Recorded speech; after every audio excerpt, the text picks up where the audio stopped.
से सेटिंग है, तो इसमें आपको सबसे नीचे जाना है।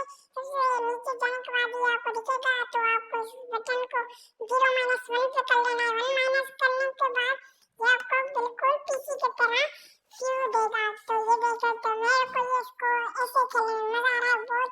अगर आप लोगों को कि आएगा तो आप लोग कमेंट कर लेना।